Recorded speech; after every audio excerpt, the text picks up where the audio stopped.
नमस्कार दोस्तों, मैं आचार्य वसुधा बहुत बहुत स्वागत अभिनंदन करती हूँ आप सभी का आपके अपने YouTube चैनल गुरु सप्तऋषि ज्योतिष में। दोस्तों, आप इच्छा रखते हैं कि आप ज्योतिष, vastu, astrology, numerology, tarot card reading कुछ भी सीखना चाहते हैं तो गुरु सप्तऋषि संस्थान में आपका बहुत बहुत स्वागत है। आज मैं कुछ ऐसे उपाय लेकर आई हूँ जिनको करके आप बहुत सारा लाभ पा सकते हैं।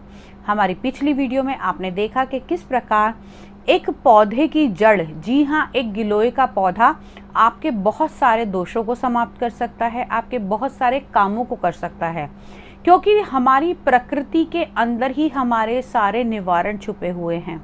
दोस्तों, बहुत सारी चीज़ें ऐसी हैं जो ग्रंथों में लिखी हैं और हम जिनको नहीं जानते।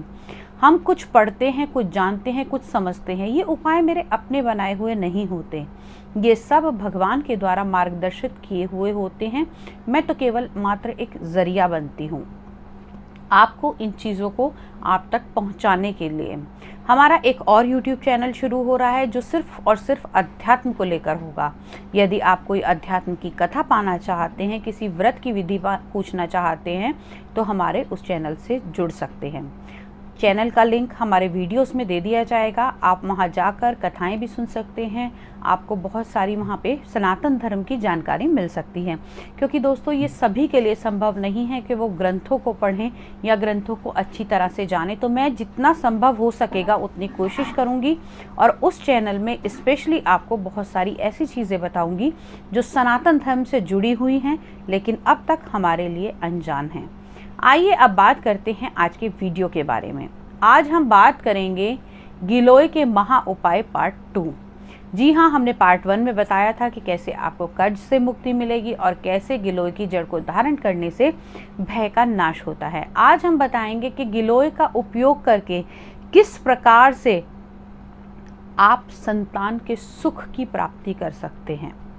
जी हाँ, गिलोय का उपयोग करके किस प्रकार संतान के सुख की प्राप्ति होगी, आपको ज़रूर अवश्य इस बारे में बताऊंगी। गिलोय के जो उपाय होंगे वो स्पेशली पुष्य नक्षत्र में किए जाएंगे। इस बात का अवश्य ध्यान रखिएगा कि गिलोय के जो भी उपाय आपको करने हैं वो पुष्य नक्षत्र में करने हैं। तो पुष्य नक्षत्र वाले दिन आपने गिलोय को लेकर आना है। गिलोय की जड़ को या गिलोय की डंडी को आप लेकर आ सकते हैं। अच्छे से उसको धोइए, क्योंकि ये जो पूजा, ये गिलोय लेकर आएंगे, ये मात्र पौधा नहीं, एक पूजा की सामग्री होगी। आपने लेकर आना है, उसे अच्छे से धोना है। धोने के बाद उसे पुष्प से, अष्टगंध से, धूप दीप दिखाकर आपने पूजा करनी है, यही समझकर कि ये वो संजीवनी बूटी है जो मुझे संतान की प्राप्ति कराएगी। जब वो बूटी सूख जाएगी, आपने मंदिर में रखनी है। वो 2 दिन, 5 दिन, 10 दिन, जब भी वो, क्योंकि गिलोय के अंदर एक खासियत होती है कि आप उसको जब तक रखते हैं वो अंदर से काफ़ी टाइम तक थोड़ा गीला दिखाई देगा। बाद में आपने उसको, जब वो थोड़ा सा मुरझा जाए, नरम सी हो जाए, फिर आपने उसको अच्छी तरीके से पीस लेना है। उसका एक पेस्ट या पाउडर बनाना है। उसके अंदर आपने गाय का शुद्ध देसी घी, थोड़ी सी हल्दी, गोचरण, अष्टगंध, जी हाँ, ये चीज़ें मिलानी है। गाय का घी, हल्दी, अष्टगंध और गोचरण, ये सब मिलाकर, यदि अगर आपको अष्टगंध और गोचरण नहीं भी मिलती है तो उसमें आप तब भी आप ये 3 चीज़ें मिला सकते हैं। इसके साथ में आप हल्का सा गंगा जल अवश्य डाल लेंगे, क्योंकि कभी भी 3 चीज़ें नहीं ली जाती। 5 को मिलाकर असलियत में एक पंचामृत की तरह तैयार होता है। तो ये अगर संभव है तो आप ये सारी चीज़ें इकट्ठा कीजिए, इसका एक पेस्ट बनाइए। करना वही है, भोजपत्र के ऊपर आपने इसको लिखना है और इस टाइम पर आपको इसको ऐसी जगह रखना है जहाँ पर आपके भी हाथ ना लगे और कोई इसे देख ना पाए। अगर संभव हो तो प्रयास करें कि मंदिर में ही कोई ऐसी जगह रखें जहाँ पर आपने ये भोजपत्र के ऊपर लिखना है कि मैं ये प्रार्थना करती हूँ। आपके जो भी इष्ट हैं, जिसको भी आप मानते हैं, बस उसका ध्यान करके आपने ये जो रिक्वेस्ट है ये भगवान के आगे लिखनी है। कहते हैं जिस प्रकार नंदी के कान में कही हुई बात डायरेक्ट भगवान शिव तक पहुँचती है, उसी प्रकार गिलोय का ये जो मैंने आपको पंचगव्य बताया, इसको बनाकर लिखने से जो चीज़ बनती है वो सीधे परम पिता परमात्मा के पास पहुंचती है।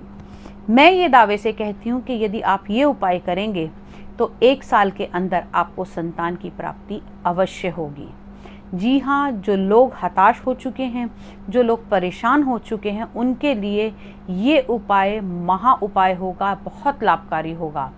जब आपकी संतान हो जाए, ये पेपर जो है, अगर आपको लगता है कि हाँ आप गर्भवती हो गई हैं, उसके बाद में आप इस पेपर को दोबारा निकालना है, इस पेपर की वापस से आपने पूजा करनी है, और जब तक आपकी संतान की प्राप्ति नहीं हो जाती, आपके हाथ में आपका बच्चा नहीं आ जाता, तब तक आपने इसमें किसी के हाथ नहीं लगने देने हैं और इसको उठाकर एक सुरक्षित स्थान पर ही रखना है। दोस्तों, ये कुछ एक ऐसा उपाय है जो महा उपाय है और जिसको करने से 100% रिजल्ट मिलते हैं। अपना के देखिए, करके देखिए। कभी कभी छोटी छोटी चीज़ों में बहुत बड़ी चीज़ हो जाती है।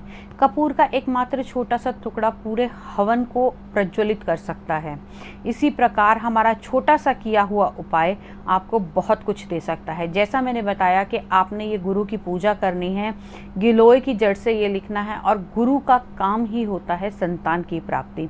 संतान की प्राप्ति तब तक नहीं हो सकती जब तक आपका 5th हाउस, 5th लॉर्ड और आपका गुरु और शुक्र अच्छा नहीं है। तो ये कुछ एक ऐसे उपाय हैं, ये कुछ एक ऐसा उपाय है जिसे करके आपको 100% संतान की प्राप्ति हो सकती है। उपाय को कीजिए, अपने रिजल्ट्स कमेंट बॉक्स में मुझे भेजिएगा, मेरे साथ जुड़िए। आने वाले समय में और ऐसे बहुत सारे उपाय लेकर आऊँगी। आप कहेंगे कि कभी आचार्य जी मिर्च का उपाय लाती हैं, कभी नींबू का उपाय लाती हैं, तो वास्तव में ये पूरी सृष्टि जो है ये इन्हीं ग्रहों से घिरी हुई है और इन्हीं पंच तत्वों से बनी हुई है। हमारे अंदर भी यही पंच तत्व और यही ग्रह हैं।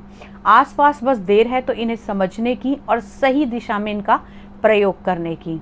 तो अगले वीडियो में आपसे फिर मुलाकात होगी। तब तक के लिए जय माता दी।